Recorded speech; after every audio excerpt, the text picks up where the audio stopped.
Everybody, in this video I'm going to teach you how to use the chamfer feature. A chamfer is kind of like a fillet. A fillet creates a rounded surface like this, right? So these are squared off edges at one point in time. It's just rounded it nice and smooth.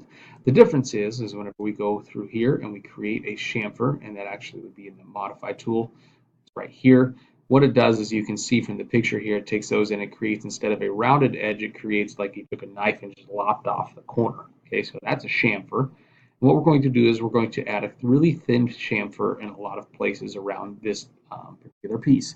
So we're going to come over here, we're going to click here, and we're just going to go around each of the cuts at the top. So we got 1, 2, 3, 4, 5, 6, 7, 8, 9, 10.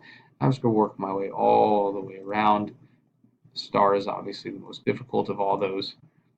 And when I get done, I'm just going to type in a small distance. So in this case, I'm thinking something like, let's look how 0.01 looks. That's pretty good, okay? And what you can see here is what it's done is it's gone through and it's just lopped off the edges at each of those places. I'm going to click OK.